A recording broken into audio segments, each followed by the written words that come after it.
back in February, March. We're going to show you some comparisons. We're going to show you what hasn't been updated and what we need to get Congress to update. So with no further ado, let's get right into today's show. So today we're going to cover unemployment, Fed decisions, elections, the housing, inflation, even the stock market indexes. And before I get going into part of some of the updates that have happened, I'm going to bring us back into February, March of this year. Now, what I did back in February, March is when we started seeing this virus hit, I created what's called an economic mapping. And as most of you know, an economic mapping is where we go through and we look at all the different scenarios, and then we come down to what we think is the most predictable scenario. And what I'd like to do most importantly today, right now, is just point out for you where we are in this whole game. Now, we went through this again. This is what we predicted back in February and March. And if you look here, here is August, right? We predicted a huge increase in the market. But then as we roll into October and into November, we predicted that that market would pull back. Well, here we have about 3 weeks of a market pullback, and mainly because of the protests that caused a lot of acceleration in the virus. We also have the situation where Congress is not coming together. The Democrats and the Republicans are failing to come to an agreement as to another round of stimulus, which is what we need. However, the virus, the vaccine is really on track with what our original predictions were way back in February. Now, as you know, I made a couple revisions based upon some things with Biden, and when he came out and said what he was going to promote or propose that he would change within the tax system if he became president. So I made a couple revisions within this system. However, if you look at that triangle, that red triangle right there, that still shows that market volatility is going to be intense, at least for the next 30 to 50 days, okay? Because of what's going to happen, not only with the virus, but also with the next round of stimulus, but with the election. And again, I'm circling now, which I didn't do in version 1. It's there, but I just didn't highlight it.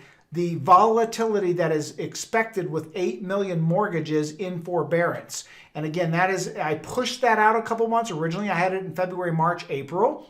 And in my version 3 of my economic map, that's going to go out until June, July, and August of next year. Again, and if you look at the side by side, and you'll look here on the side here, it's all the same. These predictions based upon what our economic algorithms have built out are coming true. So we're about still where I wanted to be, about 80 to 85%, right on track with where those numbers are. So let's talk about the failures within Congress. Well, we already know that it's stalled, and it's been stalled now for about 8 weeks. And I was anticipating a better resolution somewhere when they got back from vacation on September 8th, but that hasn't happened. You've got the combination of both parties just not coming together to understand that this is why we are seeing the economic and the stock market pullback. Now, what I can tell you is this. The minute that there is some agreement as to what this is, I think we're going to see a big punchback fast on the stock market. But again, we still have to contend with this election, and that market volatility is still going to be dependent upon the vaccine in addition to the election, not just the stimulus package. All right, this week on economic news within the unemployment realm, we increased by about a small margin. We had 860,000 people apply for unemployment last week. That went up to 870,000 this week. It really didn't move the needle much on the unemployment. We're still sitting around 8%. Let's talk about the vaccine and tracking the vaccine. Well, here's a good thing. Canada just ordered 70 million doses of vaccine from Pfizer. Pfizer may be the first vaccine out of the gate from the way it's looking from all of the statistics and all the papers that I'm reading. We had a little bit of change. We got 2 more companies entering into phase 1. We have 4, and some people have asked, they've sent emails, they're saying, Ken, why is it that people are entering into the vaccine race so late? Because you still have to talk about 6 to 7 billion doses. And it doesn't matter how big that company is.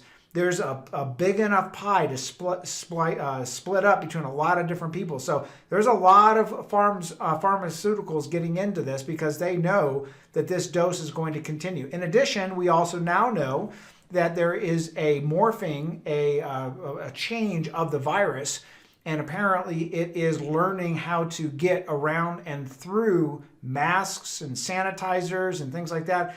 There was a statistic that came out that said 99% of the new second wave that has happened in Houston was all the second round of the virus. This is the morphed version of the virus.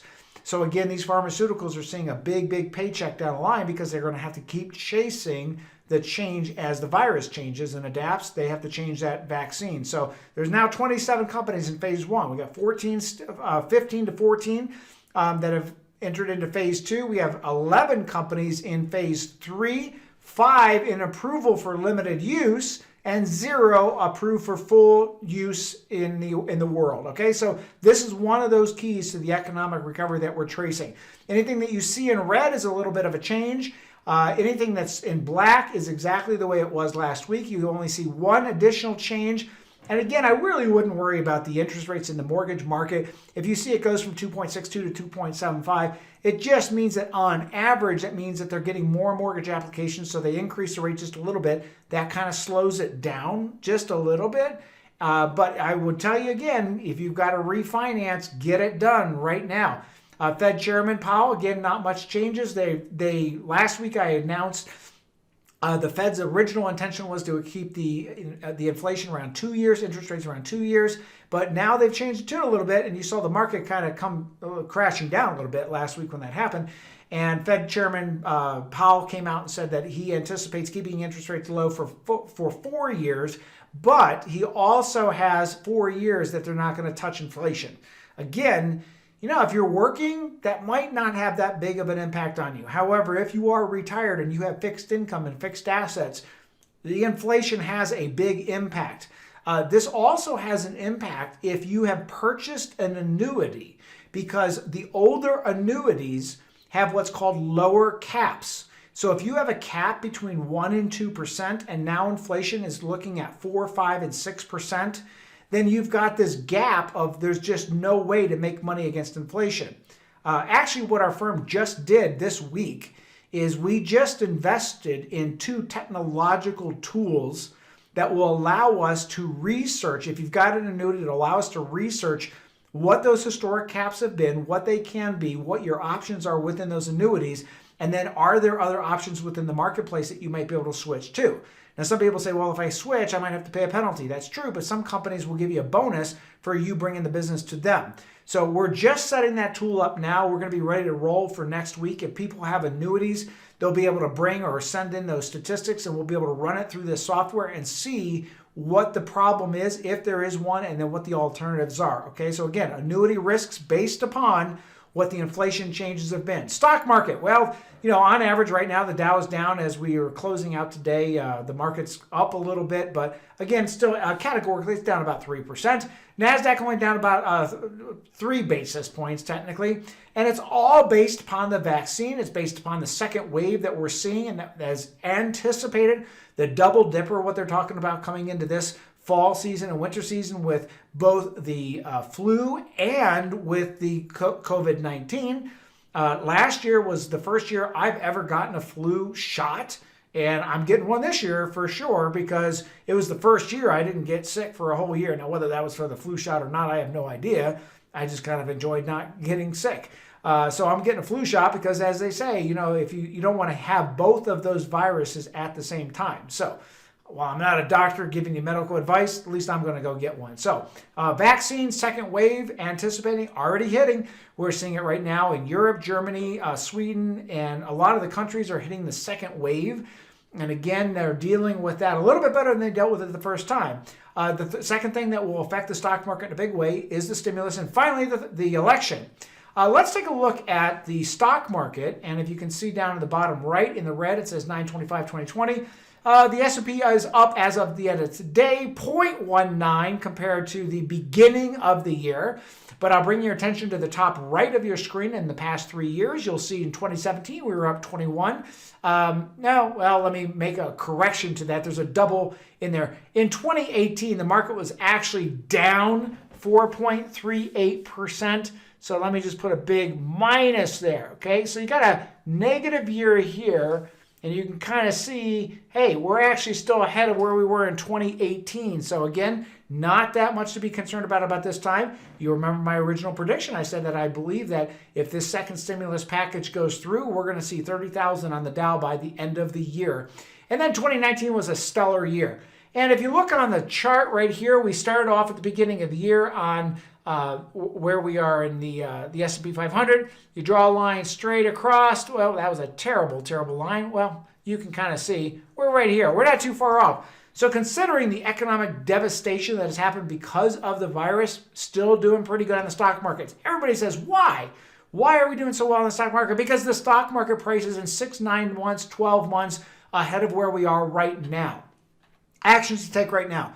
Change your portfolio, for goodness sakes. Please do look ahead of where people are spending money and change your portfolio to do that. If you've got real estate, good time to sell right now. Also, consider TIPS as a short-term holding.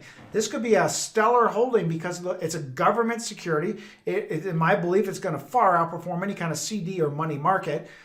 Consider reverse mortgages because the interest rate is low. Also, by the way, I also got these questions emailed to me. If you have a reverse mortgage now, can you refinance? Absolutely. If you had a reverse mortgage from 4 or 5 years ago and it's sitting at 5 or 6, you could probably get it refinanced down to 2 or 3, which also means you could probably pull out more money.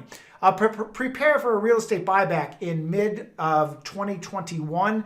And again, don't go searching in the urban areas. Go out to the suburbs and the rural areas. If you did take an RMD that was the excess RMD that the CARES Act and the IRS led us to believe that you could take out at the beginning of the year, again, they've issued final regulations on that, and I would probably tell you 99% of the people probably will not qualify for that additional withdrawal, so pay that back. Prepare. Just listen, this is a part of the game, right? We're not investing for a month or 3 months. Anytime you have money in the market is a 3 to 5 to 10 year deal. So this short-term volatility really has nothing to do with the long-term stability and ability to make money in the markets. Change your family trust. Make sure that you made those adjustments because of the Secure Act. If you're on our TAP program, which is our trust amendment package, we're making those changes for you. But if you're not, please contact our office because you do need amendments on your family trust. Reduce long-term bonds or even intermediate-term bonds. Just make sure that your maturity dates and your durations are not going longer than 6, 7 years at the max because interest rates are staying so low. Also consider step-up basis strategies. This is where you will sell something at a gain if you could book that gain at a tax-free as a tax-free transaction. And again, married, filing jointly, depending upon the tax bracket, you could sell up to $77,000 per year. Also, tax harvesting right now and RMD withdrawals and Roth conversions are back. With the market being down just a little bit, now you still might have some more opportunities. Wealth prepping. We talked about this last week. I got a couple questions on it, so I thought I'd just review it real quickly with you. Listen, you got to be prepared. You got to have a plan A. You got to have a plan B. If Biden gets into office, we're talking about doubling the capital gains tax rate. We're talking about an income tax rate hike up to 40% plus the net tax. You got 3.8. You're talking about 43% in income tax. And then if you live in one of those communist states of California, New Jersey, New York, you got another 10, 15, or 13 to 15%. California has just said they're going to increase it to 16%. So again, you just got to be ahead of the game. Know what's going on with where you live. And also wealth sharing and relocation. Look, the bottom line is if you have considerable wealth, it makes sense, it pays to get out of that state. You can keep your house there, just don't stay as a resident of that state. Contact us. We do this relocation for a lot of people. It depends upon what state you're in. You know, California is passing a wealth tax, an additional income tax, New Jersey, New York, all these, highly taxed states because they can't manage their own money, obviously, because if there are states that can manage their money with no income tax, then you got to step back and say, is there just a different way, right? Because we've lived in both California, Nevada, and Florida. And I got to tell you, the services and the things that you get in Nevada and Florida aren't any better or worse than in California, except California, they want to tax you twice as much. So consider lowering to a lower tax state. Again, this is something that we help clients with. It's just a relocation service. Contact our office, we'll help you with it. Lastly, before I wrap up today, if you're not on the YouTube channel, just Google H&H Retirement on YouTube and you'll find the channel. Click on the red button on the top right, and that way you can click right into our channel and you'll also be notified. We're also on Facebook.